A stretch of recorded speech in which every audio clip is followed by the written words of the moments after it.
रौद्रयमोऽथ बभ्रुः कृष्णः शनिः पिङ्गलमन्दसौरिः नित्यं स्मृतो यो हरते च पीडां तस्मै नमः श्रीरविनन्दनाय।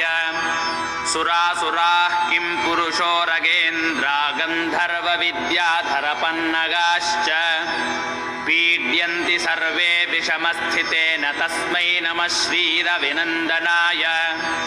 नरा नरेन्द्राः पशवो मृगेन्द्रा वन्याश्च ये कीटपतङ्गभृङ्गाः पीड्यन्ति सर्वे विषमस्थितेन तस्मै नमः श्रीरविनन्दनाय।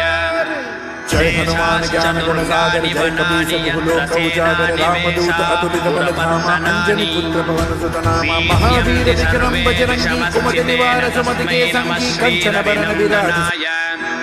तिलैर्यवैर्माशगुडान्नदानैर्लोहेन नीलाम्बरदानतो वा प्रीणाति मन्त्रैर्निजवासरे च तस्मै नमः श्रीरविनन्दनाय।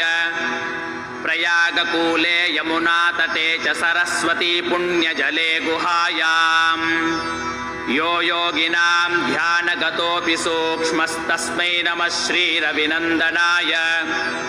अन्यप्रदेशात् स्वगृहं प्रविष्टस्तदीयवारेण सुखी स्यात् गृहागतो यो न पुनः प्रयाति तस्मै नमः श्रीरविनन्दनाय।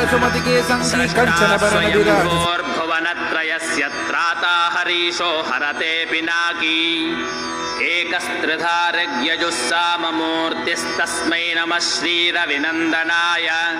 शन्यष्टकं यः प्रयतः प्रभाते नित्यं सुपुत्रैः पशुबान्धवैश्च पठेत्तु सौख्यं भुवि भोगयुक्तः प्राप्नोति निर्वाणपदं तदन्ते। कोणस्थः पिङ्गलो बभ्रुः कृष्णो रौद्रोऽन्तको यमः सौरिः शनैश्चरो मन्दः पिप्पलादेन संस्तुतः। एतानि दशनामानि प्रातरुत्थाय यः पठेत् शनैश्चरकृता पीडा न कदाचित् भविष्यति।